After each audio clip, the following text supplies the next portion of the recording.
Today's episode is brought to you by Hustler. I'm really honoured that they've come on to support the podcast because I've actually been using Hustlers for almost 10 years now myself. They're some of the most reliable machines that I've ever used in my business. More about them later in the podcast. Hustler, here to work. All right, welcome to another episode of the Australian Lawn and Garden Podcast and Aussie Lawn Stars. It's been too long, Garry, since we've had you on, but you're back. And how are you going, by the way? Oh, look, it's hot and muggy in the dungeon, but, you know, here we are. We've come out of some East Coast rain, low pressure system. We got the edge of the low pressure system down New South Wales, further down New South Wales anyway. And it's getting back up in temperature. We're at 32 degrees. So I think over the next 2 days, we're going to get closer to 40 degrees, but we won't actually get there. Anyway, my dungeon's always humid. Mate, that's because it's so sweaty from the nerves that people have just going in there, nervous and sweaty. We had a storm yesterday, and I was recording a podcast with a bee scientist, and halfway through, her feed just cut, and then she sent me an email, and the storm cut out the internet, completely cut out her internet, and so anyway, we're recording part 2 after this conversation, but even we've had rain. There's something going wrong. Something going wrong if there's still proper cyclone over east and then rain here. Do you watch the conspiracies around that one? About the lasers or whatever they are? I haven't seen much, but I've seen a little bit, and I am a little bit impartial to. I do like a little bit of conspiracy theory, well, even if I'll it's throw ridiculous. this out there. I shouldn't throw it out there for a live thing like this, but let's do it. So. There was this conspiracy that the government is creating or controlling the cyclone to cause damage to people around Brisbane. And I asked a friend who's a conspiracy theorist, I said, what do you reckon? If they're going to choose to willingly hurt their own people or send it over to the Chinese warships, what would you do? Well, the way I think about it is I saw someone say that it was like Coles and Woolworths because they wanted the money, the revenue. And I was like, if you want more revenue, why don't you just send it to the farms? Because then they'll produce more crops and then the crops will be more competitive and they'll be at a cheaper price and the cost of living crisis. So Coles keeps their price a little bit higher and gets a little bit less. They make more margin. That's my conspiracy. Well, I come up with a secondary conspiracy on the Chinese warships that it's a way of keeping them on the West Australian border because if we lose West Australia to the Chinese, it's not a problem. To be honest, you could lose 95% of Western Australia and everyone in Perth still wouldn't notice. It's like no one lives anywhere other than Perth. I saw a graph. Yeah. I mean, I should say this as well. What we're actually doing, you'll see at the title, is we've got question and answers from you that we're going to answer eventually. But I saw a graph that was 90s. It was not a graph. It was a map, and it was I couldn't get it up, but it was like 90-something% of Australia lives in these red areas, and it was tiny. It was like Adelaide, Melbourne, Sydney, Perth, Brisbane, and that was it. It was like literally 90-something%, and I was like, crazy. It's crazy. Like the whole country is essentially empty.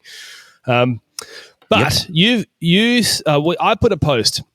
Now, Facebook doesn't like your sense of humor, so you're currently kicked off, and maybe with no chance of getting back again. Which is I feel you've lost your Instagram, your podcast stuff. That's crazy. I mean, losing your thing for a month or something, that'd be a pain. But you've permanently lost them. Is that right? That's right. They are gone into the ether. I've been checking every rabbit hole I can dive down to get them back, and come up trumps. So everyone jump. We'll put a link. Everyone jump on and like the Aussie Lawn Stars Instagram, Facebook. Help Garry out because, So far we've got an Aussie Lawn Stars Instagram account, and we've got Garry Ashton second for the Facebook account. So we'll reintroduce a couple of things slowly, but we'll get it all re-established. Well, I put a post up on LMCA. I said, Garry and Ashton and I are going to do a Q&A podcast, taking a stab at answering your questions. What would you like us to talk about? There's 57 comments, and we're going to take a stab, like I said, at answering them. And if you don't like the advice we give, well, this podcast is free and you get what you pay for. So lower your expectations. Start with this. James Nankovitz. M versus C. Clearly mulch versus catch. What's your take, Is that Garry? what it is? I was looking at that. I was going, MVC. What is that? It's an acronym for something. I'm going to put the. There we go. Questions are on the screen now. Mulch versus catch. What's your? This has been hashed out a lot, so let's be quick. We have done this to death, but I think you and I are on the same page on this, except we're on opposite ends of that page. But we're the same. Like, you do what your customer wants to make sure that they're getting the quality they want. Now, I believe I can do that with mulching 99% of the time. But if a customer wants catching, they want catching. So you give them what they want. I also think if you're doing larger areas, mulching makes a lot more sense, because once you get catching, even with a really efficient Gianni, Ferrari, Walker, whatever, it still takes a lot more time. And do your clients knows the difference? A lot of the time, not in those larger areas, but there's some people will come and they'll say you can make a lot more money mulching. I do think that there is a certain point where, if you're in the middle of the road in terms of your client's expectations, you definitely could. You could make more money mulching because the client's not expecting a high finish. But, if you go down the packages route, you go down a kind of more high-end maintained, the hourly rate you can get from that, it's probably then more than what you get from mulching. Does that make sense? Or was I waffling there? Yeah, you were waffling for sure. But no, you're right. And I think if we dive down that rabbit hole as fast as we can, the customer wants to know that they're getting a quality. If they're paying for a package, if they're paying bargain basement prices, then they couldn't care less. But if they're paying a little bit more, they want to know they're getting quality. Now, mulch versus catch is just one of the things that might determine whether they're getting quality or not. And you said it, 99% of the time, most of them couldn't tell the difference. So, it's on certain areas of their lawns, or it's certain types of customers where they might notice the difference. Even if you go like the full end of the spectrum, you go cylinder mow with the catcher on, or you go massive ride-on doing acreage work, most people driving past are not going to see much difference. It actually comes more down to the rest of the package. So are you just offering to cut their grass, make long grass short, or are you also offering to do fertilizer, weed treatment, and grub treatment, and all that, the full set of things that will make their grass nice and green and always looking good? I think if I was to sum it up, there's no hate between anybody who's doing one or the other. And the idea of saying somebody's stupid or whatever because they decided one or the other, it depends. Depends on what you're targeting, and depends on what you want your business to be. And it almost makes sense. I think it does make sense. If you can have a dedicated mulching mower and a dedicated catching mower, and you're doing the vast majority of those jobs, you're not targeting higher end stuff, and you're happy, or your clients are happy, then who's complaining? The clients are happy. Who's complaining? Anything else? If you run 10 employees, you could have a team that does dedicated one way and another team that does dedicated another way, and fit customers into which team works well for them. Exactly. All right. Well, that's been hashed out quite a bit. But what hasn't been hashed out is Yanni. Oh, gee, I'm going to get this here. Yanni. Yeah, okay. Is that how I pronounce it? Would love call us and tell us. Yeah, I mean, if you say it quick enough and confidently, which I didn't, people don't guess. They don't second guess you. But he said, would love to hear you both debate over which podcast is better, Aussie Lawn Stars or the Australian Lawn and Garden podcast. And he's got lol at the end. Thanks, Yanni.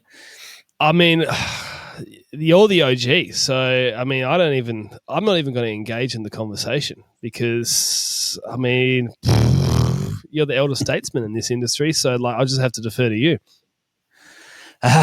Look, I don't want to throw you under the bus, Luke. It's a difficult conversation to have without ending this podcast very abruptly, isn't it? I feel like it's kind of like it's personal taste. If someone said they liked Gary's podcast more than they liked my podcast, I'd be like, great. It's like someone saying like a Whopper more than a Big Mac. It's like, well, if I make Big Macs, well, somebody else likes the Big Macs. And at the end of the day, do you know what I think happens is people listen to both of our podcasts anyway because they go, I'm a little bit sick of Luke. I want some Garry. I'm a little bit sick of Garry after listening to 5 episodes in a row. I want a bit more of Luke. And then I want Ben and BJ and Joel from the Landscaping Podcast or whatever. It's like, it's not a competitive. It's not like you listen to Garry and you can't listen to Luke. Sorry, I was cutting you off. No, there's definitely a bit of that there, isn't there? But there's also echo chambers. If you have listeners that are listening to you, they're going to call up and tell you how wonderful your podcast is. And if I have people that listen to me, they're going to tell me how wonderful my podcast is. Great and fantastic. If they like it, good. I don't like engaging in like this kind of competitiveness that gets you a bit more what'd you call it? Like it shoots down the industry. Just support people doing cool stuff. Darren Gallagher asks, what do you both see as the top 3 challenges in the industry in 2025 for business owners? Hey, my personal group for Aussie Lawn Stars is still up on Facebook, and they've got some answers to this. Go for it. So there was a few that came through. There's about 3 or 4. So top of the list is attracting the wrong customers. It's a waste of time. Mm-hmm. Okay. And another one was don't like getting out there and doing physical work. It's really challenging at the moment, particularly given how challenging our season has been in a few places like Brisbane at the moment with the cyclone, or Melbourne where it's bone dry. So like being too physical, like at the expense of your body. Yeah. And another one for dealing with clients that are a problem. So how do I get rid of clients that are not ideal? Mm-hmm. And he's saying that's a real challenge, Jason O'Brien. And catching up when the weather's turned terrible. So trying to keep up on your schedule when everything goes against you. Well, specifically in 2025, because there are challenges all the time. Like when you talk about the physical nature of it, I think a lot of the physical problems that people have start now, and they're usually not a problem by August, if you get what I mean. Like you've had a long, hot summer. Yeah. You're chasing your tail. Things go wrong. Weather, employee issues, equipment issues, and you end up working way more than you thought. And by now, it's not uncommon that people go, I'm exhausted. This is too much. You know, how can I make this more sustainable? Then they get through winter and they go, oh, this is not too bad. Spring, they're a little bit more refreshed. And then again, summer, and then by autumn, it's like, oh, I'm exhausted again. And my feeling with that is I think a lot of it is it's a scarcity mindset where you keep saying yes to jobs, or you're kind of consistently underquoting. So you feel like you need to keep doing so many jobs.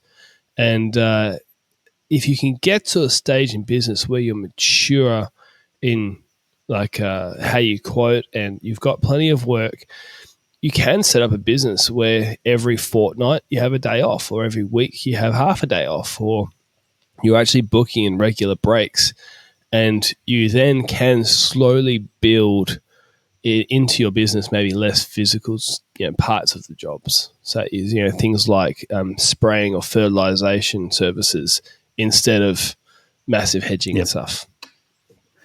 Yeah, and I think the mindset is going to come up time and time again, because what you think is reality becomes reality. And whether it's scarcity or abundance of work available or resources available, whatever it is, if you believe it's a problem, it's a problem. So that one person in my group, Steve Tyrrell, we all know Steve. What's the biggest problem? Myself. That answers that one, doesn't it? Yeah. Well, I feel like you tell me this. I'm really optimistic about the industry at the moment, because I think there's always problems, but I think that going forward, that the benefits of being in the lawn care game right now are quite high, because I think it's like, for example, it's one of the industries that I believe will be least affected by AI, because the more administrative it is, the quicker those things are going to take over. I think it's one of the industries where there seems to be consistently, even through the cost of living crisis, consistently not enough workers, not enough businesses, and plenty of work out there.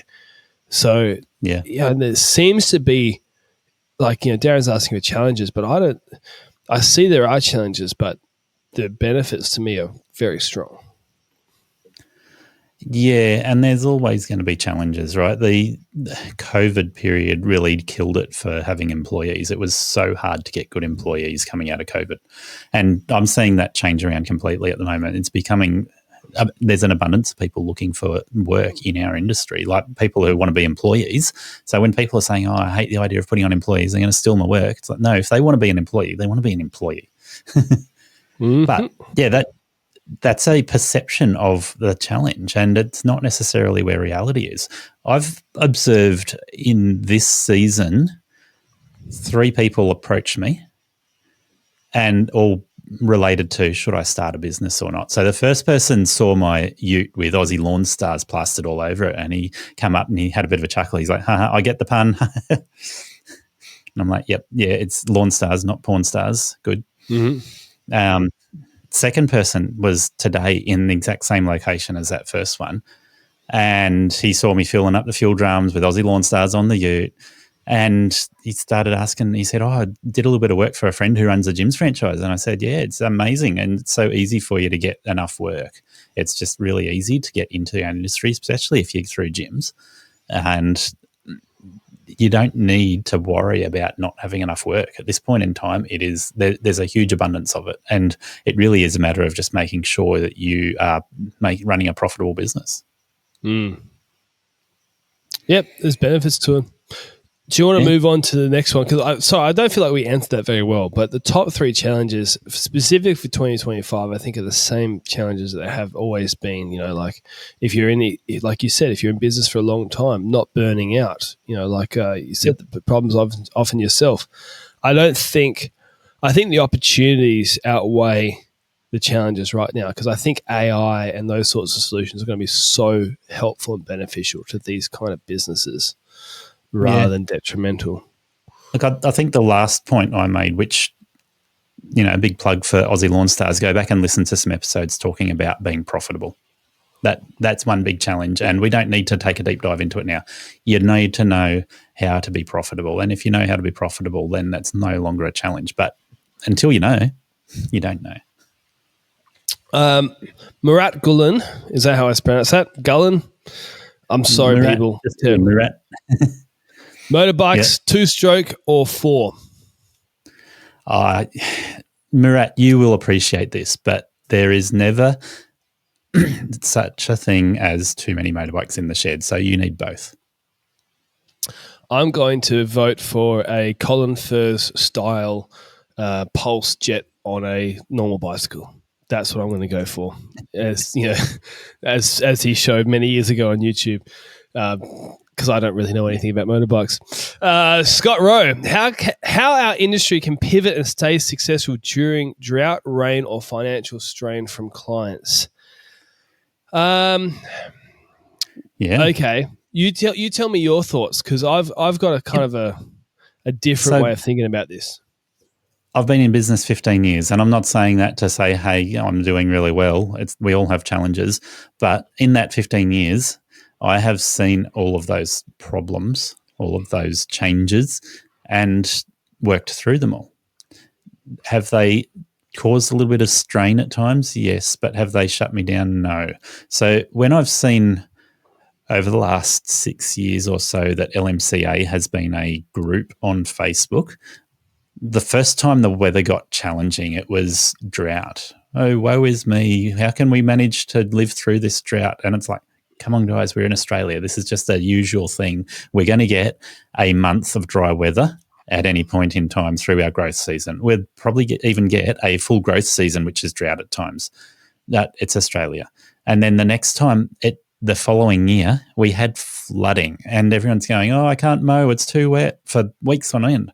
And I'm like, geez, you guys were complaining not less than 12 months ago about how dry it is, and I can't do anything because it's so dry. It's like, This is what we deal with. We have changes in seasons. Yes, they're challenging, but no, they don't stop you from running your business.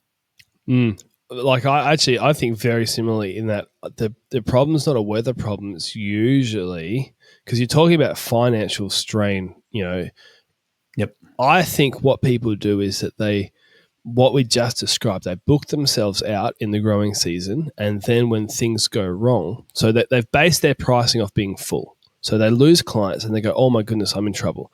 Or they've filled their books and they just can't get through the work because growing more.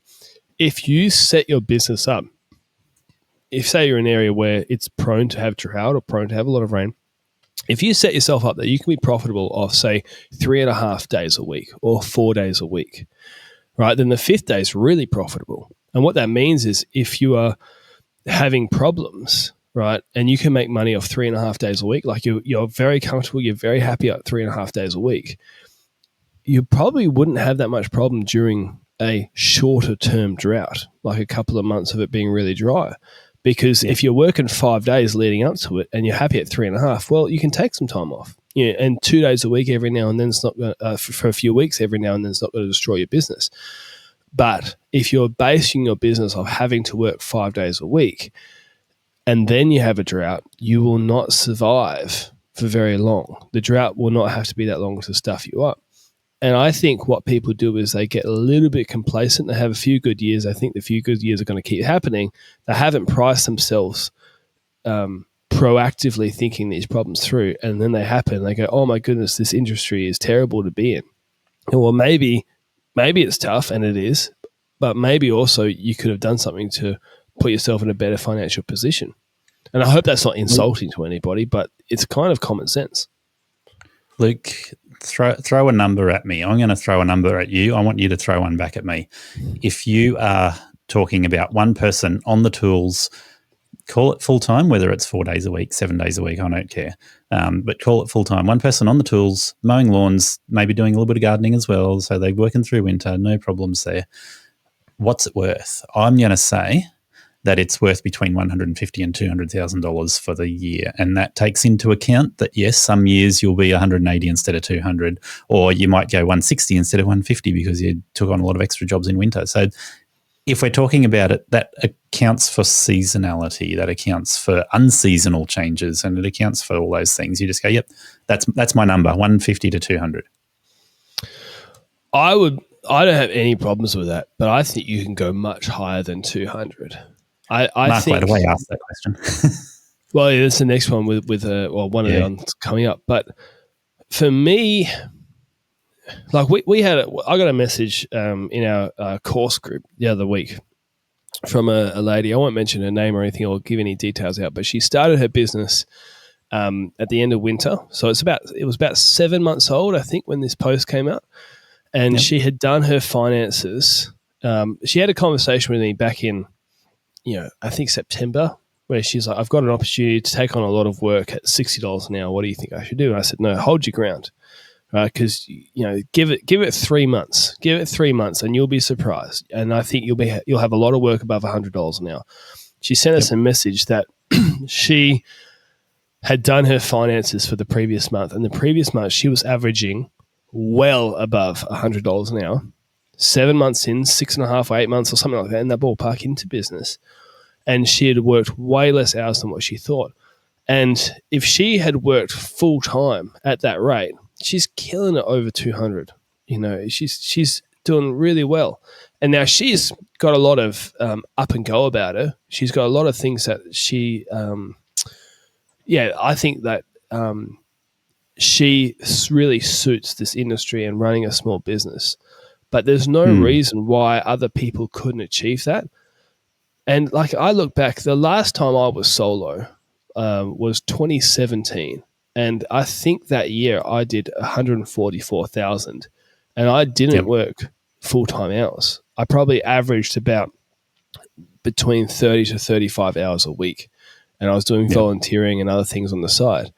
And I don't know how much that would have been mulch or things like that. Not a huge amount. It wasn't a huge amount of what I did.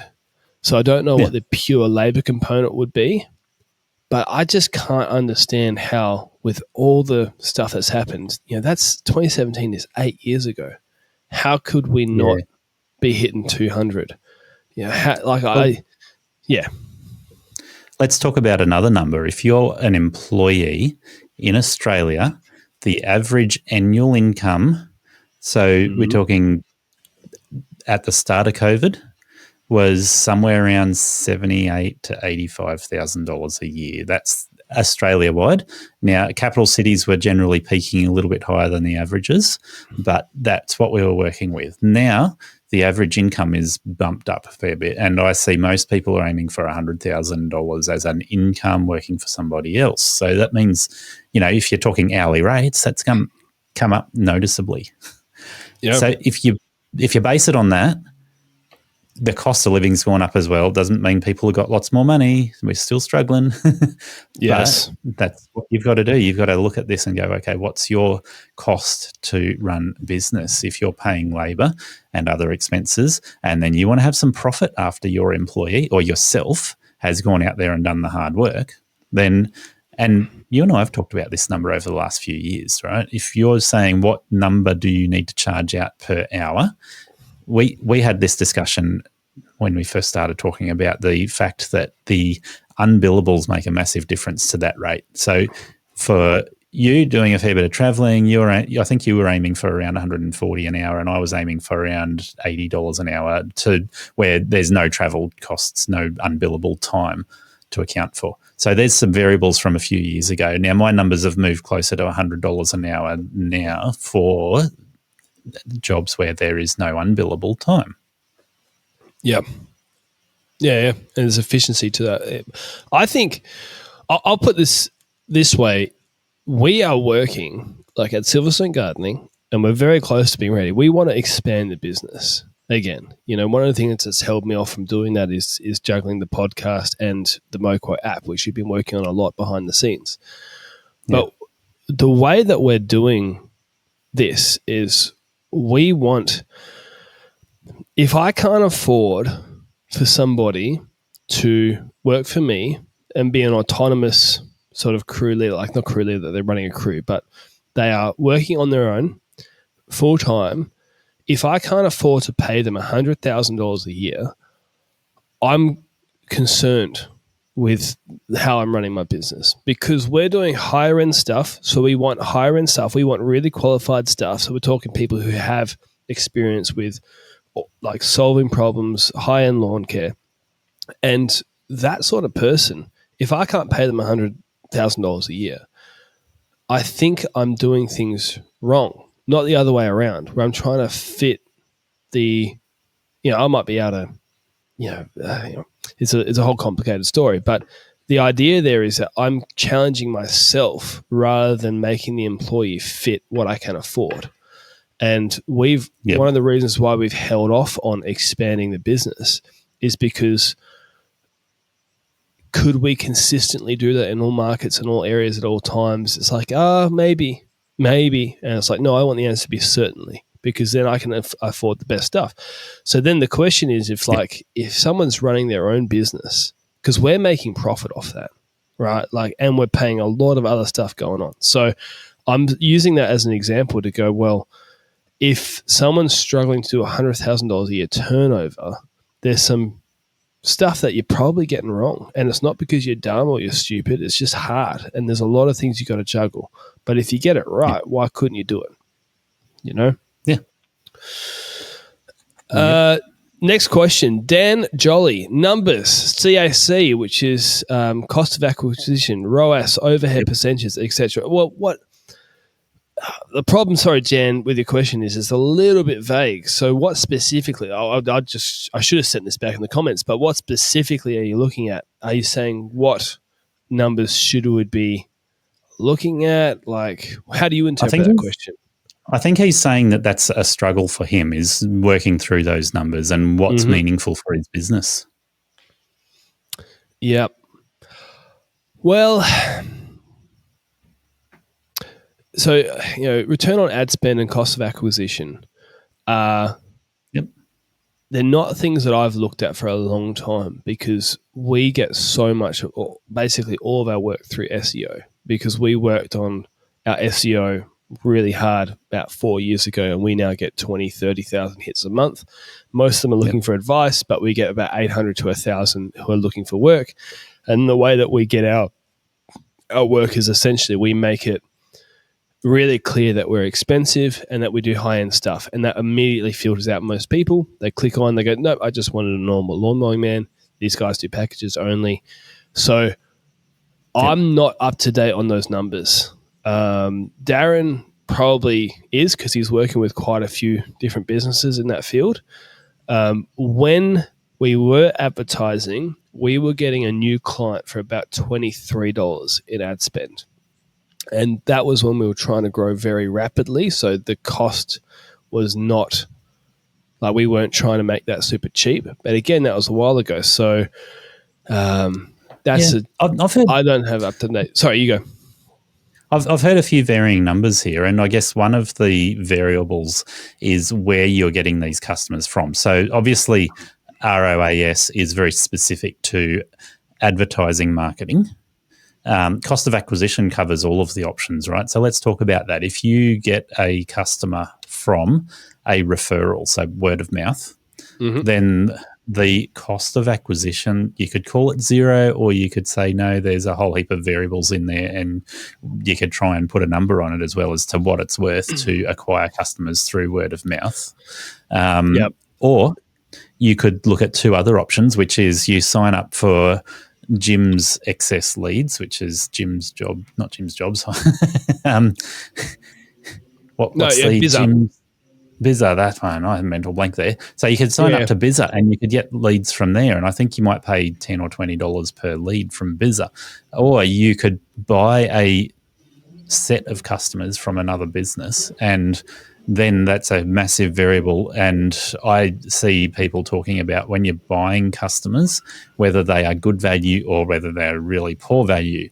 So a little bit of work in the background to make sure you know if you're getting good value when you buy a business, and it can be worth paying $80 or $90 per customer if you're buying customers that are already vetted as people who are getting their lawn cut, therefore they are going to continue to get their lawn cut. How do you just capture them and make sure they stay with you?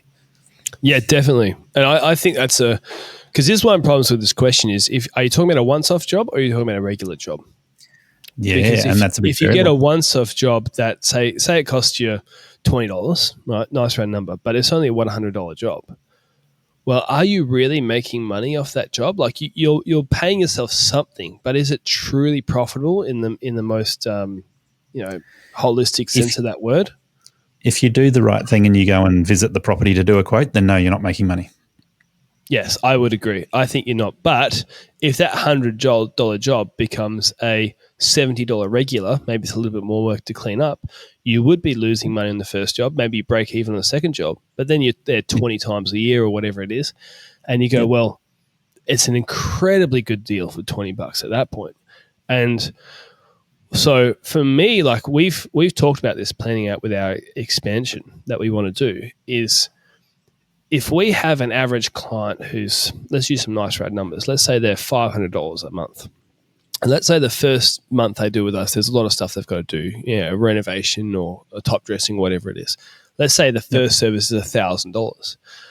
Well, all we would need to do is to go, well, let's say we make 10% profit margin.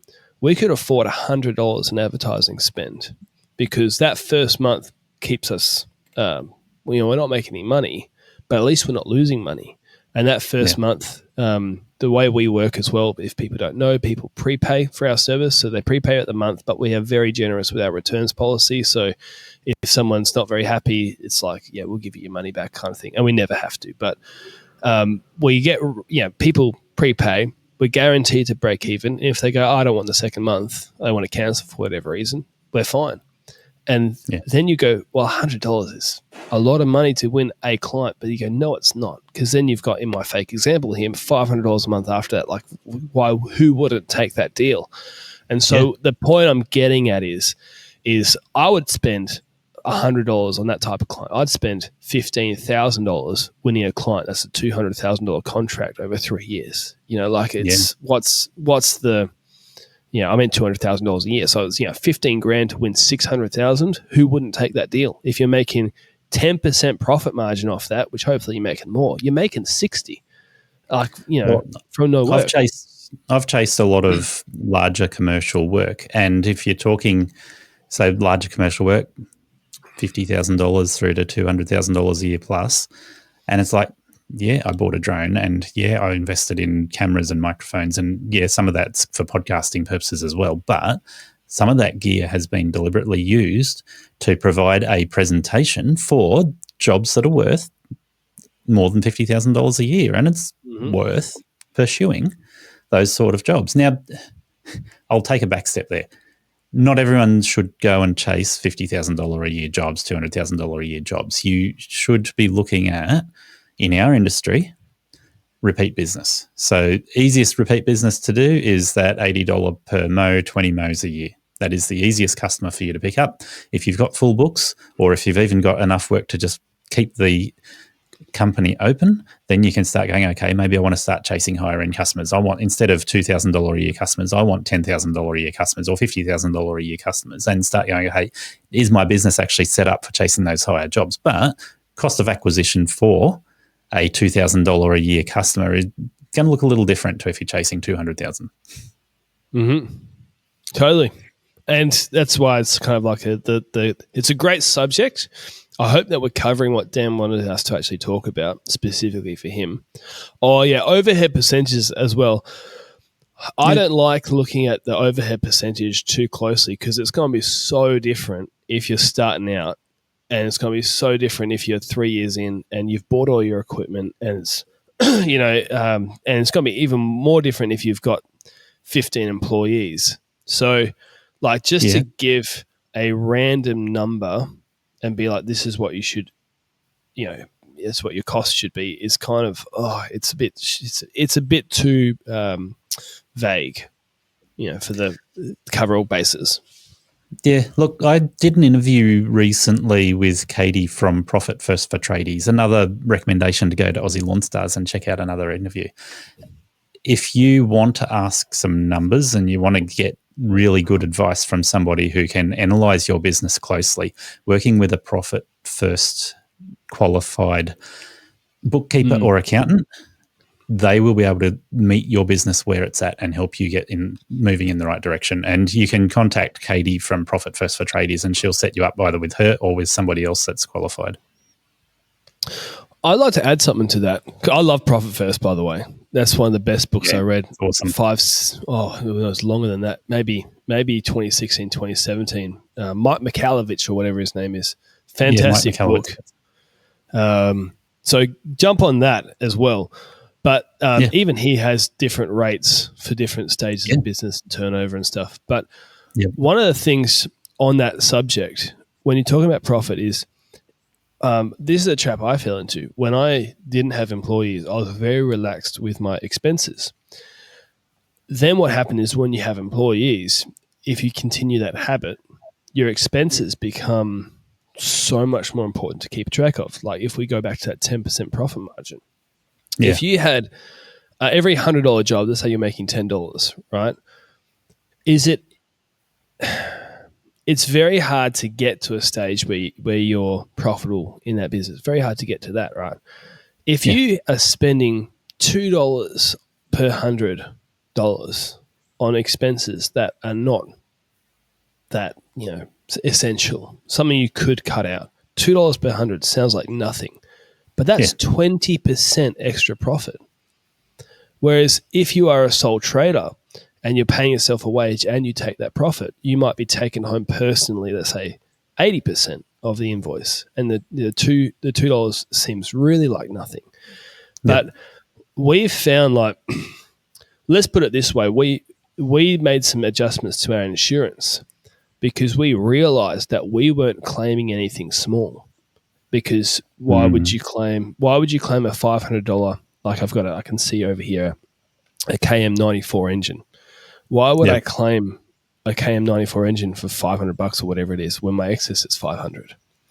I then realized that all I really wanted my insurance for was for massive incidents, like we had a truck crash into the back of our trailer, wipe out the trailer, damage a bunch of gear, a lot of. So, we could change our insurance to have a much higher excess and really just cover those things and ignore the small stuff. Anyway, we made some other changes as well, and we saved $15,000 a year. If you're running a 10% profit margin to get that kind of money into your business, you would have to do $150,000 a year of work. So in some cases, it's way easier to make the profit through being, a bit of a bill Nazi for a week or two than it is to market. Well, I guess this comes down to why you're in business, and the profit first model is critical to exactly what you're saying there. If you're working solo and your expense ratio puts you at around 40 to 50% expenses, then congratulations, you're in the normal range for somebody who's solo. But if you're Mark Lattaway, you're down at around 7%, maybe up to 8%, but say go with 7%, otherwise he'll call me. 7% expenses, right? You can go that low. Now, most people are going to look at a business that's earning $150,000 to $200,000 a year, and they will go, okay, let's claim an iPhone. Let's claim a MacBook Pro. Now, we'll stop talking about Apple. Let's talk about something else. But, you get the idea. You're talking about your office expenses. The drone, your drone. Let's buy a new ute. That's another $60,000, $70,000. Let's do whatever. You start adding these expenses in because your accountant has said you need to spend more money so you don't pay as much tax. Mm-hmm. When you run the profit first model, you don't work with that principle. You go, okay, paying tax is not the enemy. Yes, paying tax is something you can minimize, but knowing how much you have as expenses and making sure your expenses are valuable expenses to grow your business rather than just to avoid paying tax makes a massive change to the way you look at that. I would also say I totally agree, by the way, if I was going to spend money on something to avoid expenses and I already had everything I needed, I would not upgrade my ute. I would not upgrade mowers if they're working, right? And your ute's not about to break down, for example. Like you've got to steady stuff. I would spend money on marketing. That's what I would do, because the return on investment, go get a professional photographer if you need this sort of work. Go get a professional photographer, go to some of your best sites and get them to take photos of you and your team at those best sites, because that will be an investment that lasts you 5, 6, 7 years. And when someone jumps on your website and they've got really good photos and they jump on your competitor's website and they don't have very good photos, that $2,000 or whatever it spent you will make its way back so much better, so much quicker than what a lot of people think. So that's just a side thought there. Yeah, there's two thoughts on marketing there, right? One is just going down the path of word of mouth. Like my customers know that I'm really good at what I do, therefore they tell their neighbours and their family and I get more business. The other one is doing marketing. I'm finding more and more people are starting to go, hey, the marketing option is a really good option and better than word of mouth, or something that you should do hand in hand. Both of them are valuable. The other one that you and I both are very aware of is join up a franchise, because they do all your marketing spend for you. Yeah, I think the idea of basing your business on word of mouth marketing, it's something that people are very proud of because it shows that they're doing good work. And I'm not insulting that part of it. But if you spend a little bit of money on advertising or a little bit of time on advertising, because you could do like advertising would be sending out messages to all your clients and saying, hey, can you give us reviews on Google My Business? That's advertising. It's because those reviews will advertise your business to new people. So you don't have to spend money. But if you're creative, Facebook posts, things like that, you will get more work. And what people forget is when your books are full, if you just stop and you stop growing your business, you are missing out on an opportunity to improve your business. You can improve your clients. So if you just stop taking on work, unless you already have the perfect business, and I think no one's going to say they do, then you're missing out on an opportunity to make it better.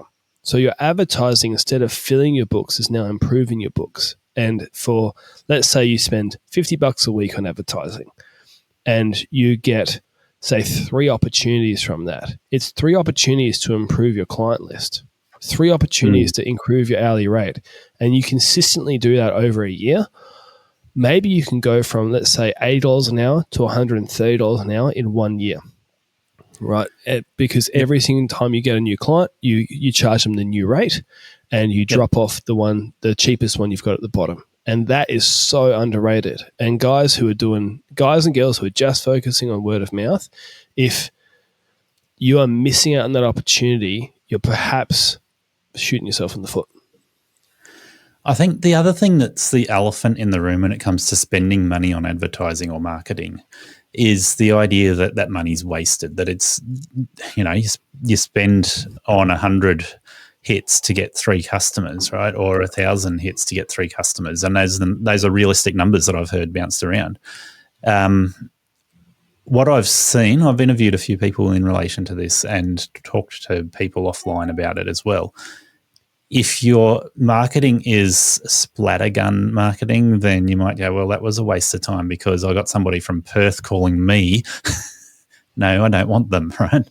But if you have a good marketing person working for you, or you know it yourself, then you can start doing things that are very specific in targeting the kinds of customers that you do want. So one of the ones I have heard recently that seems to be a really good idea is actually letterbox drops. So you arrange for letterbox drops in a very specific area to where you want more customers. So say, for instance, you've got a street where you've got 5 customers.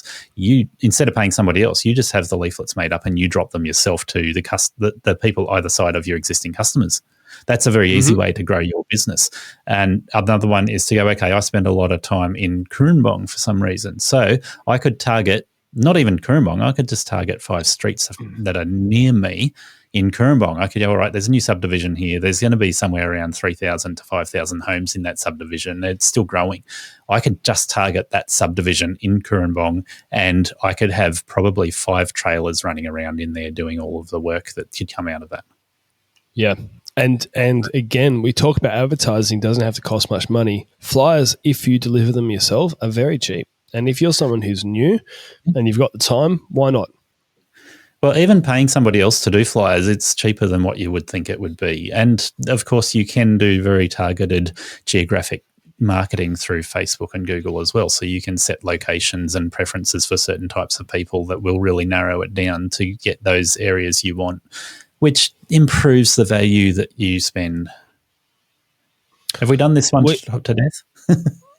I think we need to get a little bit of a – you and I are waffling. And it might be interesting to people, but we're not going to get through all the comments. Mark Ladaway, in what year, future by 2050, etc., will a solo operator be able to comfortably do $1 million turnover just mowing lawns? Well, he said just mowing lawns, but we know what he means. What's your thought? My thought, Mark, doomsday is coming and it's never going to get there. Never going to get to $1 million. Okay. I think it's technically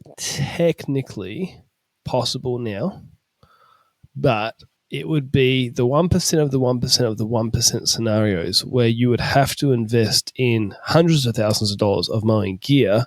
We're specifically talking super large areas with massive machines, and I think... Okay, I would also think you would have to do a hell of a lot of hours. But the reason why I say that is I know of people who are doing ride-on work at $300,000 a year.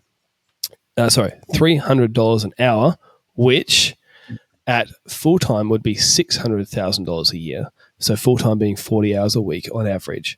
So if you could get your hourly rate to $500 an hour, yes, you could, $500 an hour over 40 hours a week could do $1 million a year.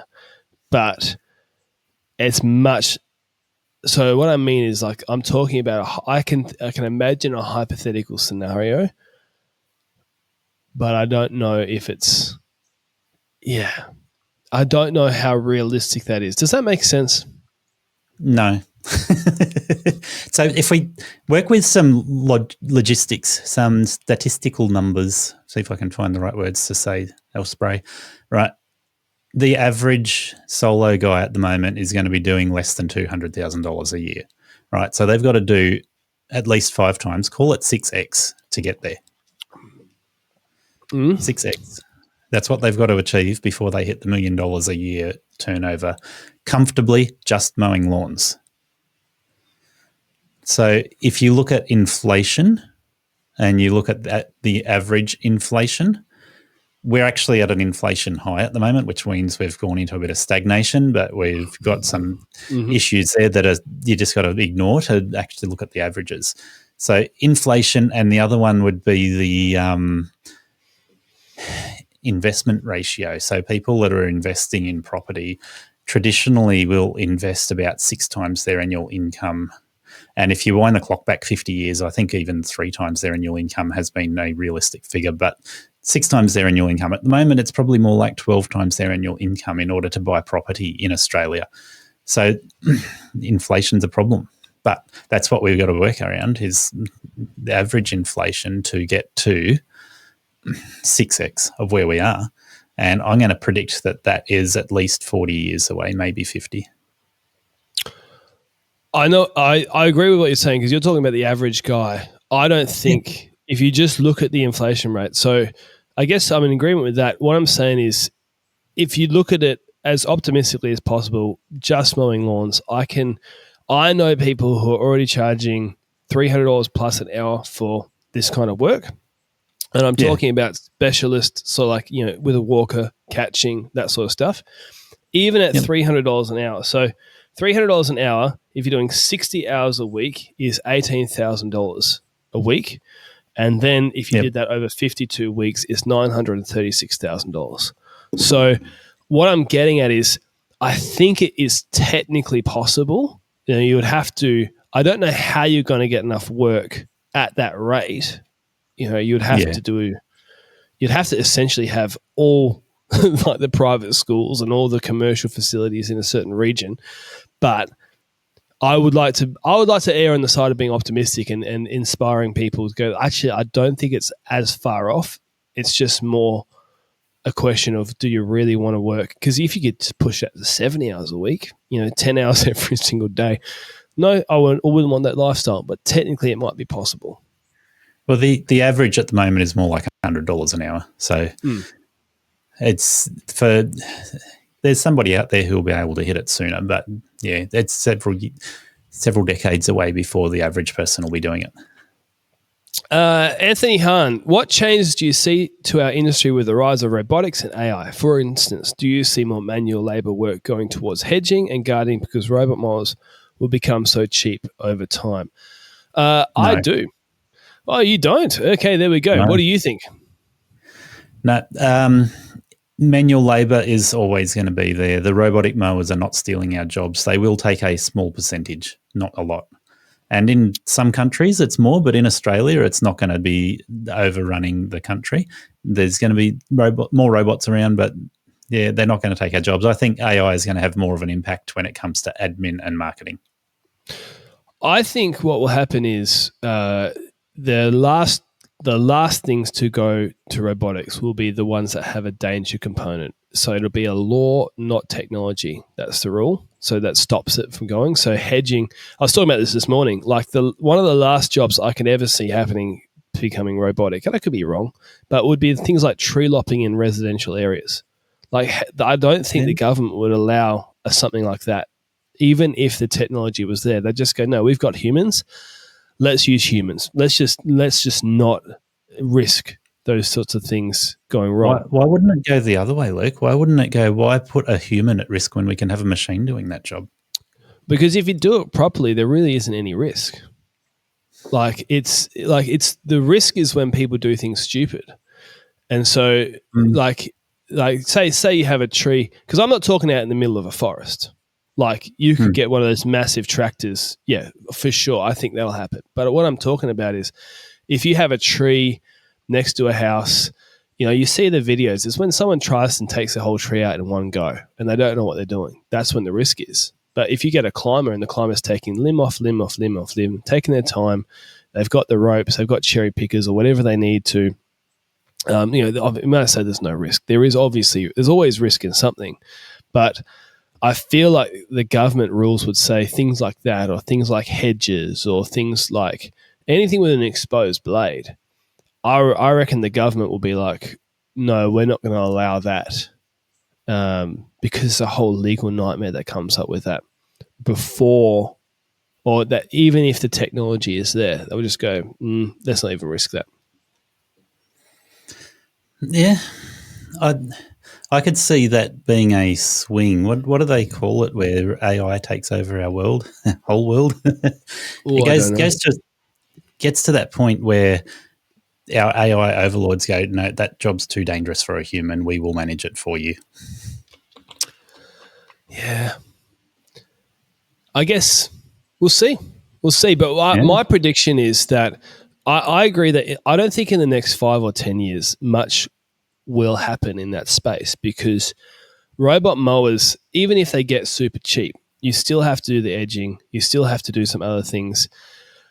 And the machines that will be able to do those things eventually, again, are they going to expose blades? Are they going to, say, there's some machines that apparently will spray the weeds and stuff like that as well. They will keep being expensive, and blocks keep getting smaller and smaller and smaller. So then there's a crossover. It's like, well, if I only have to pay my lawn mowing guy $50, every now and then, and it's all just done, is that better value for money? It might be a little bit more expensive, but it's peace of mind. I'm still happy to pay that. On the bigger blocks, that's where the crossover happens. So, yes. I guess this is why, say with robotic mowers, the target market for robotic mowers is predominantly the smaller the blocks, the more mowers are available to do it. And the bigger acreage mowers become out of reach. Like they're not getting bought. Any mowers that are designed for doing sports grounds, golf courses, they're just not getting bought in Australia. It's uninteresting. Whereas your $2,000 robotic mower that can do 50 square meters, they sell like hotcakes. Mm-hmm. So that, I guess. But then people still need to do the edging and things like that. And I find that, like, if you have front and back, like steps, especially these, there's some certain properties that we're quoting now, like quite a few of them, where the only way to get from the front and the back is through the garage. So you literally have to open the garage and then open the back door to get out to the back. In fact, I just realized that my house is like that. I just have 2 roller doors. I couldn't even get a robot mower across to the front of my yard. I've done quite a fey properties like that. And robot mowers are not the right tool for the job. Even getting the ride-on mower through the back of somebody's garage where there's a 600 mil drop-off out the back of their garage. It's like, hang on a minute, have I got ramps that will manage that? Let's go next question, because these are good subjects. But Hayden Tubner, again, I'm probably pronouncing that wrong, but would you rather use all battery or all petrol? I've thought about this already, and I couldn't, we literally could not do all battery because there isn't actually battery options for certain machines, like our aerators or like a walker or something like that. So I'd be forced to say, well, they do have them now for cylinders. There is MoMaster battery. Yeah. What's the runtime on one of those? Apparently, it can verti-mow 500 square meters on one charge, on one. But I think that's like, I can't remember. It's the largest battery that you're using, and that's one machine. You still would need. It's a lot of money. So unrealistic. But if you said handheld, I'd go full battery on the handheld stuff. So, I guess there's multiple ways to split this one. But the question is, would you rather use all battery or all petrol? And at this point in time, it is not possible to use all battery. So there are a few businesses that do it, but they have to exclude certain customers because like large ride-on work, no. And yes, you can get large ride-ons that are battery powered. But there's most of the businesses I know that go all battery, they don't do large ride-on work because they don't want to spend $72,000 on a ride-on. Yeah, the people who are doing that are council work or golf courses where there's a lot of houses backing up to it. And where the criteria is you need to be eco-friendly and check a government box to say that you're using green machinery. Mm-hmm. Yeah. So technically speaking, my answer would be petrol. If you limited it to handheld, I'd go battery. I'd prefer a battery line trimmer, a battery blower, a battery hedger. In a world where we take out the reality that currently exists, I would rather go all battery if it was possible, because battery offers advantages over petrol. Yeah, there's both ways, but that's where I'd lean. Emil Montebello, I see. I'm stuffing it. I'm just going to deliberately. I've met Emil as well, but how to be productive with memes, the modern business dilemma. I see Prez Madley's replied, and he's pretty good at some memes. Doing God's work. He hasn't even provided an answer, so I can't answer. I'm not good at memes. I'm not funny enough. What do you think? I'm going to say you skim, not Facebook's. Facebook would be down the list here, but you skim Instagram and TikTok for the best memes. You use filters to pick what specific genre of memes and industry memes or personal memes you want. You skim for 5 minutes. You take the first one that you find of good value within 5 minutes, and then you share it and walk away. Otherwise, you're not productive. Straight away. There we go. What's the Dean Anderson? Anderson, because I've got to pronounce them all wrong now. What's best for the average contractor? Scrunch or fold? I'm going to say roll. No. Roll it up. I don't know. All right. So my preference changes depending on whether I'm on the job or at home. Yeah, I mean, how much money are we trying to save on our toilet paper? You know, like are we going down that route? Well, you know, if we're in efficiency mode, then it's fold. But if you don't want to get caught by the customer in the hedge, scrunch and run. That's true. Yep. Efficiency with toilet paper usage, probably fold. Efficiency with time, scrunch.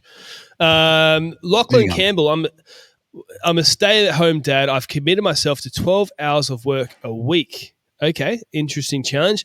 Any advice on sorry, I've pronounced his name right. It's Lakeland Campbell. Any advice on maximizing my time away from home and earning potential? I live in the Southern Highlands of New South Wales. I'm considering upgrading from a residential 48-inch to a 60-inch Skag Turf Tiger. I only work 12 hours a week, but I can charge $2 an hour. Isn't it worth to finance a machine to make my time the most efficient? Any thoughts would be great. Thanks, Luke. I would say that is the first thing I would do. If you've already got work that you're already using a 48-inch on, upgrading to any 60-inch of any brand that is commercial would straight away increase your hourly rate. So, and if you like your Skag dealer, there's an option there. I would say the first question, Lakeland Campbell, is how much work have you got? If you've got enough work to comfortably hit at least half of those 12 hours a week with a 60-inch mower, go for it. If you don't have the work for the 60-inch mower, then your 48's going to get in and out of more gaps, and you want to maximize what you're doing first before you move to something else where you've got to then maximize a different type of customer. I would also say that financing on this type of machine is a no-brainer if you already have the work. Like the way people get in problems is they finance machines speculating that they will get the work. But if you look at the interest, this is one of the things that if you look at interest, let's say you're paying, I don't know, what are the interest rates? I haven't got a loan in a while, but let's say you're paying, I don't know, 10%. I don't know, 10% interest. Well, I should do a calculator here, but let's use a different rate then. Let's say you began buying a $25,000 machine, and over the 5 years, you're going to pay $5,000 of interest. You're paying $1,000 a year of interest. $20 a week in interest is what that works out to be. If you could improve your hourly rate from, say, 200 or let's say 150 to 200 an hour, you've done that. You've paid off the interest in 1 extra hour. You've kept your cash. And then, if you can improve your capacity by, say, $400 a week, who wouldn't pay $20 in interest to improve their capacity $400 a week? Now, if you're knocking back work as well, it's like you are literally guaranteed to have at least $20 a week more. And now you've got to buy a new machine. So I'm not saying that's the only expense you have, But if you're worried about the interest component, if you already have the work, and especially if you're already turning away work, and you know that a bigger machine will make you more efficient, like so many boxes are ticked, go for it. I think you'll find 60-inch machines have gone up by about 10% market value over the last year or two. So if you bought one 2 years ago, you saved $4,000. I agree. That's that Hustler behind me. I bought that for $14,000. They're now worth 20 or 19 something, and the interest I paid on that I can't even remember, but it's maybe a few $1,000s and a $14,000 loan. So like I'm ahead. Yep. Craig Taylor, ways to manage. The current one. Go for it. Sorry. I was going to say it still costs you with interest less than what the current one costs to buy off the shelf. Yeah, so if I'd saved up for 3 years or whatever it was, I would have been better off getting a loan. Craig Taylor, ways to manage mental health for lawn guys. Working on your own can be mentally challenging. Dale Mitchell responded, Craig Taylor, listening to Luke and Gary's podcast as well as Ben's and BJ's Skull Session podcast go a long way to keeping me somewhat sane. Sorry, that was Craig Taylor and Dale Mitchell. Oh, I prefer the American pronunciation, Craig. Craig. Hey, Craig. Yeah, mental health is a challenging thing, especially when you work on your own. When you're working with people, it helps, but can increase the stress. So I think you are going to have stress in your life when you're running your own business, self-employed or running a team of employees. You're going to have a lot of stress. That could create anxiety to go along with it. And I would say the number one thing there is having people you can share with and truth-telling. Now, what I mean by truth-telling is a way of tricking your brain into knowing what is true and what are the little misrepresentations that your brain tells itself. So you want people in your life who are telling you that stuff. Is that what you're saying? You need to do it yourself as well. But yeah, if you surround yourself with people that can help, that makes it go a long way further. I found maybe it's my personality type, but like I kind of like the solitude sometimes, and I kind of get my personal relational fix from just my personal experiences, like things like church or sports or volunteering at places, and doing that kind of stuff. But I guess everyone's different because some people will be introverted and they love working alone and going home and only seeing their family and that keeps them. So I don't know. I guess it's different for each person. Yeah, for sure. But the truth telling that I mentioned, that comes from an understanding of cognitive behavioral therapy, which is a way of helping to reset your brain. So it's looking at problems from a recognition of what's actually factual and what's not. Moving on to the next one, Chris Bakester. What services do you both promote during winter to keep revenue up? Is it difficult to employ staff throughout the year given the seasonality of the industry? So 2 questions there. First one, how would you answer that, Gary? What services do you both promote? So it depends on whether you're doing residential work or not. But if you are doing residential work, it's very easy to add additional services. So some people love or hate the good old gutter cleaning and pressure cleaning options, but they are valuable for a lot of people. Some people might say, no way, never climbing ladders, that's up to you. But the other one, the traditional one that usually makes money hand over fist, is doing cleanup jobs. So cleanup jobs can vary from rubbish cleanups. If you are asked to do a end of lease clean out of a property, you might find yourself cleaning out a fridge that has a dead body in it, or who knows what. They smell like they got a dead body in it, I can tell you. Or it might just mean tidying up the yard. So that if you offer to real estates to do cleanup jobs, you'll get a huge variety of jobs, and usually there's a bit of a premium attached to the quotes on those jobs. I agree. I would also like to say that I think the goal is to get to a space in business where winter can be a break. And when you first start, it can't be. But I would just like to for those who are experienced, if every single winter you're like, I'm going to winter and I've been in business for 5 years and I'm nervous about what's going on, how much work am I going to get? That's not a very nice place to be in mentally. Yeah. And I've been there. I've got no judgment. I'm not trying to make anybody feel small by saying that, but you've got to change something that's going on in the growing season so that you can make hay while the sun shines and go into winter and be like, I could take or leave it with work. But if you need the work because you just started out or, for whatever reason, there's the obvious ones like the mulching. But for me, what I would just do is I would go through every single client I currently have. I would assume that they're really busy and they're too busy to ask me stuff. And the next time I mow, I'd walk through the property and I'd go, what extra stuff do they genuinely need? Is there a lot of weeds in the garden beds? Do they need mulching? Are the hedges getting a little bit long? Is there a bare patch in the garden that they might want to plant some stuff in? And what I would do is I would send them a personal email and I'll say, hey, well, I was mowing the lawn today. I realized that, there's a bare patch. You might want some plants, maybe some mulch. And I was just thinking I'd offer it, no pressure. It roughly cost you $600 is probably what I'd estimate. If you want, I can do a quote and get you something proper, and we'll get it sorted for you. And you can also just be honest with them and say, hey, look, it's coming to winter, so we have a bit more time to do this sort of stuff. Let me know if you're keen because we might be able to do it in spring. And they might come back and go, no, thank you, but I appreciate that you thought of me. And that's a lot of clients will just be thankful that but it takes admin. But let's say you got 70 clients and 30 of them accept jobs ranging from $100 to $300.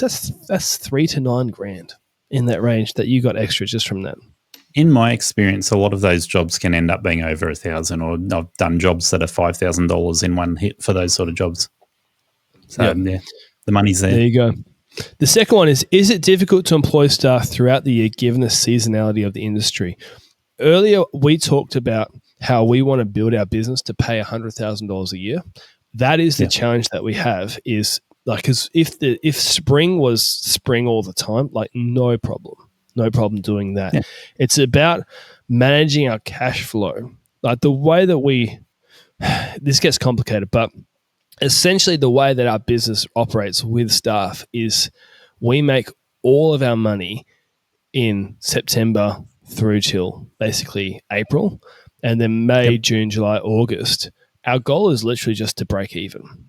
So the total cost of the business is not exceeding, the cost of the so that it's not exceeding the income we're getting, and it's hard to do that because let's put it this way. Let's say you're making, again, 10% profit margin. If you have a 10% drop off in work, you're making $0. So if you have on average a 30% profit margin, right, you can afford a 30% drop off. It's a little bit more because your expenses do drop off in winter as well. But that's the challenge. So you have to have a healthy enough profit margin for most of the year. Let's call it 30%. So that you can handle a 30% drop off in work and still break even. And it's quite a challenge to get right because the amount of money you have to charge in the growing season is a lot. So if you're going into winter with employees without money in the bank, it's a very stressful time. And then what happens is you end up back to what we talked about before. You have to book in a lot of work. Weather happens. Things get soggy, it's hard to do the work, and then you don't really get a break over winter and you go into spring not rested. It's not a good place to be. Yeah. The other thing I mentioned earlier on, and I think it's worth touching on here, is the idea that you look at how much you need to make for each employee for the whole year rather than just for part of the year. And then you go, okay, they're going to make more in summer and less in winter, but if they hit that number, then, the cash flow does go up and down with the season, but I know I can afford to keep them on during winter because they are making the number they need to make for the whole year. Yep. And do you find, like you mentioned that you've got some casuals before we started recording the podcast. Is that a part of your strategy is to have casuals that drop off in winter? And do you find that a successful, something that is good, like picking up more workers in spring, dropping them off in winter? We're touching a little bit on what ifs there. in terms of what if I grow the business or what if I don't grow the business and which way I'd head with that. But yes, let's talk about casuals specifically offering that benefit. The reason I have casuals available is to cope with the fluctuations in workload, definitely. Mm-hmm. So I have one permanent staff. I have one casual that I'm feeding a reasonable amount of work at the moment, and I'm debating whether I increase work, which then brings more casuals in with the potential to grow to the point where I have another permanent staff member. But yeah, start with casuals. Yeah, and that's an option. But yeah, the specific question is it difficult to employ staff throughout the year given the seasonality of the industry? So I think what he's meaning is like an individual is staying with you throughout the whole year. And the answer is yes. And what we do, we talk about this in the course as well, but we don't. So we don't book in 10 days ever in a row. So a fortnight being 2 5-day weeks, we will book in 9-day fortnights. And if we can't be profitable off that, then we've got problems. Then what happens is that allows us to have space for things to go wrong. We had that happen this week. Something went wrong. Something broke on a mower. I had to go to the mower shop, pick it up, fix it. Half a day is gone. And that happens, right? It hasn't happened for a long time. So, it's, but we have space to move stuff through because we haven't booked ourselves out. Yeah. And you need to do that with employers because they're human beings. They're not robots. They will burn out. If you keep that philosophy, then you're even more quiet in winter. But you have a great opportunity that if you can market in winter and keep yourself at sort of 9-day fortnights, maybe 8 or 7-day fortnights, depending on how much rain you get in the region you're in. But if you can keep mostly full and you're doing pretty good, that 9-day fortnight in winter is probably a 14-day fortnight. In other words, you have to hire another person. And when spring comes around. So that's another strategy. If you market like crazy but still keep things to the point where you still have break and you still have space, you do then have a great opportunity to expand the business in spring. If you look at other seasonal businesses, there's a lot of variation in seasonability, and fruit picking is a great example. I think did you say you've done fruit picking before? Nope. No, I had a feeling you did, but no, my mistake. Fruit picking will rely on casual staff. So there's a couple of other industries that are very seasonal like that, and what they will generally do is they'll have availability for 20 casual staff to come in and do fruit picking, and one person that's a seasoned person on the farm will always be there, but they will oversee the casual staff as they come and go. And we can do much the same, but our seasonality is not as significant as fruit picking. It doesn't go from nothing for 90% of the year to all on for 5 days or 2 months or whatever it might be. So we get a easier seasonal change than that. But ultimately having casuals allows you to vary the amount of people available. Having, like you say, less than a full schedule allows your current staff to be able to vary their hours accordingly to micro changes as they come along.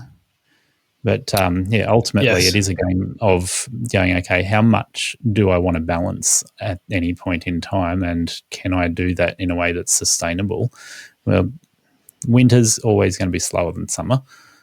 Do you want to do that with a casual staff member and a couple of full-time or permanent staff, or do you want to try and keep your permanent staff on the same hours all year round? That can be challenging, but it can be done.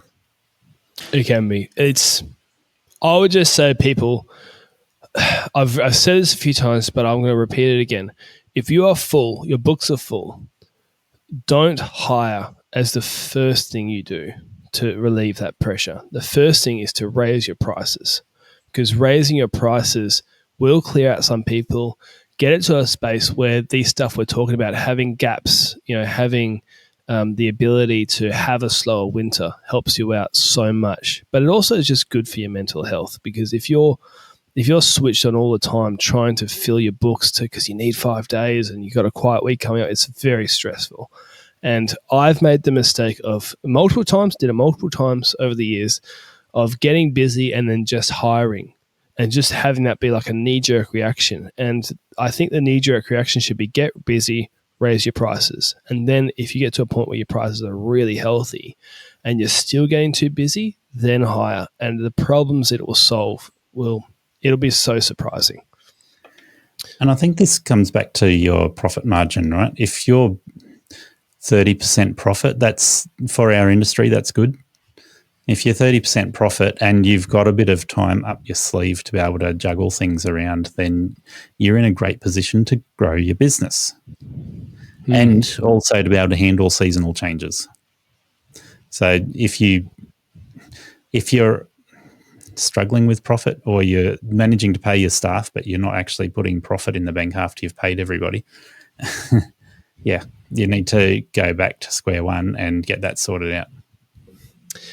The last question, we might have had a few more come through, so I'll do a refresh on this page. But the last question, if none have come through, is Ash Hamilton.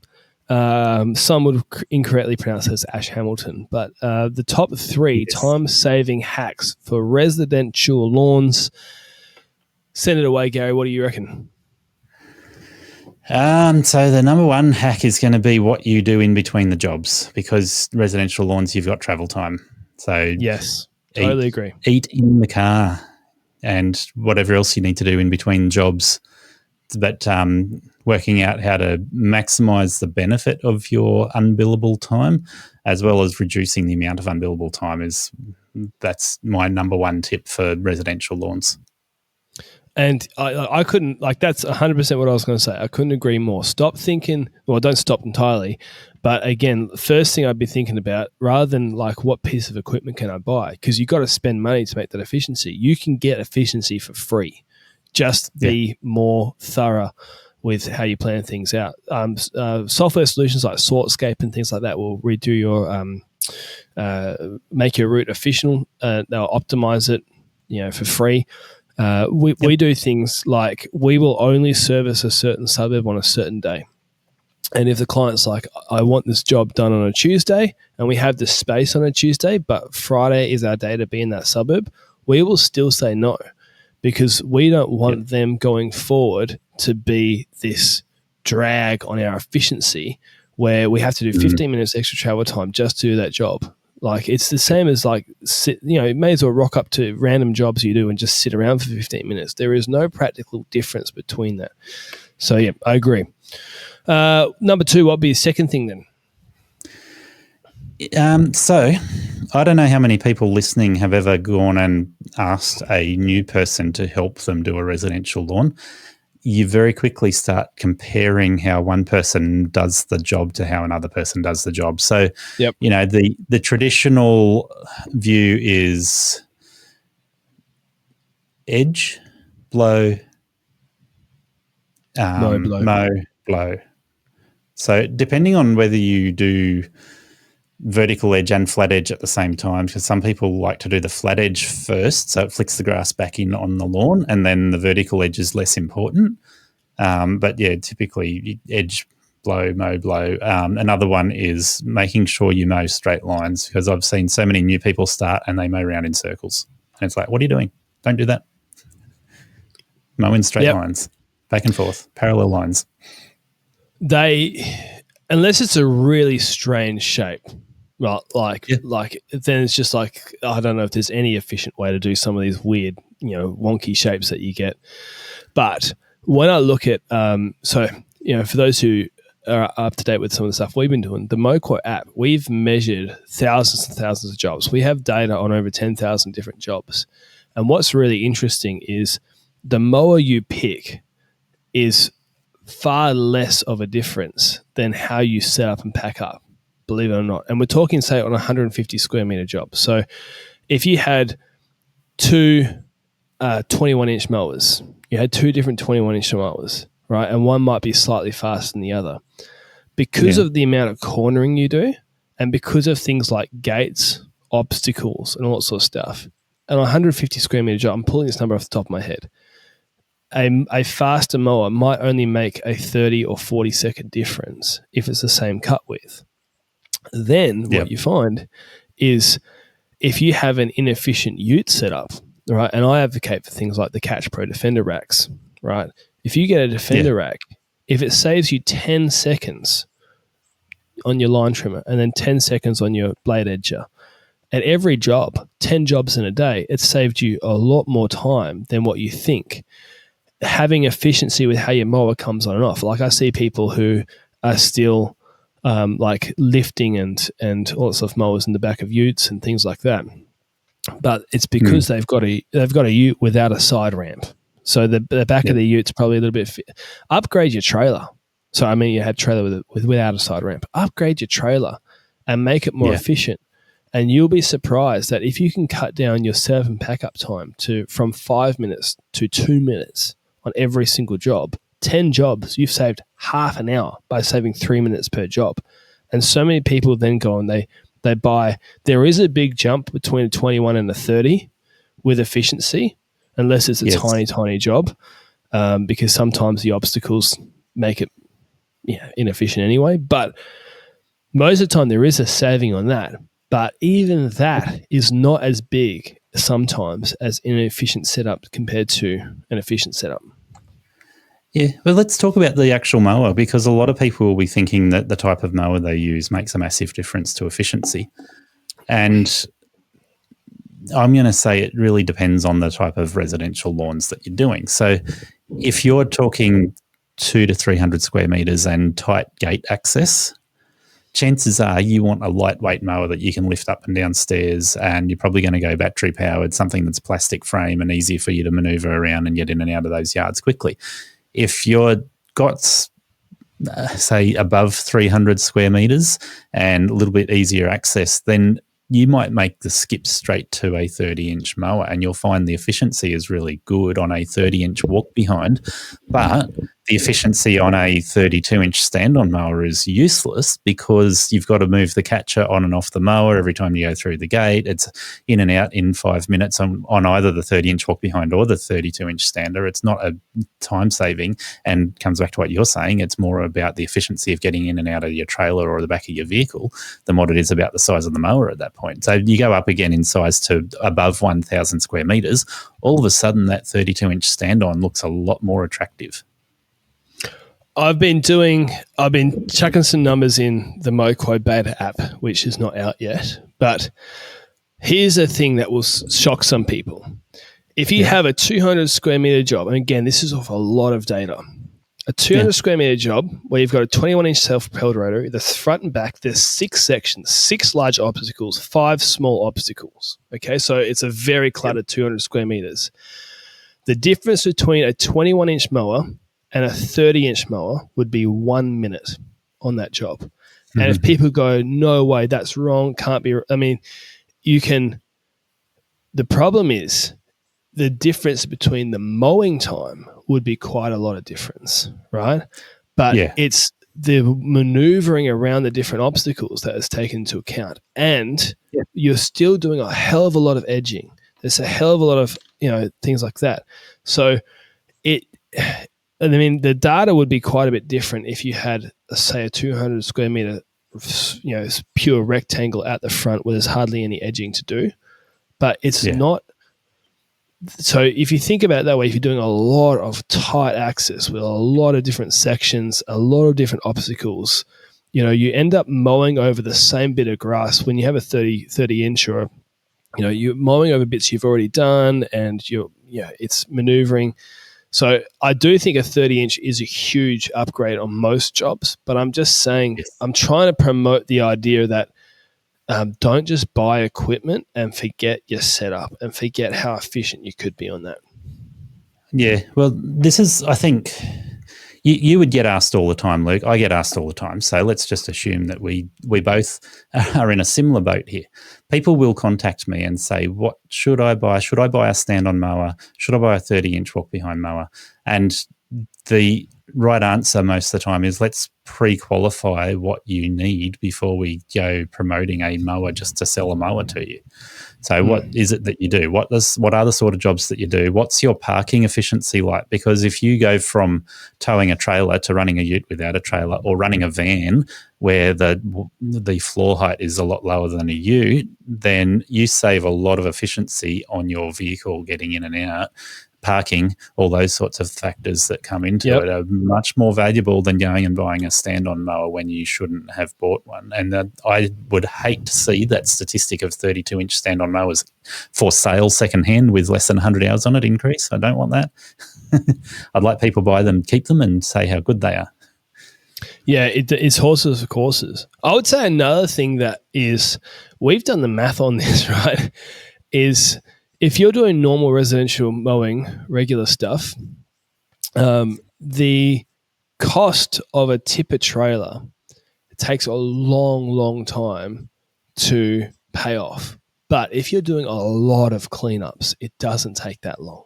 Because if you're going to the tip every single day, and let's say it takes you 40 minutes normally to empty your trailer, and now it's half an hour. Sorry, you've saved half an hour, now it's 10 minutes. You'll get that money back straight away. So again, it's back to sort of the horses for courses. If you're going to tip once a week and you're saving half an hour by getting a tipper, but the tipper costs you, say $10,000 more or $15,000 more or whatever.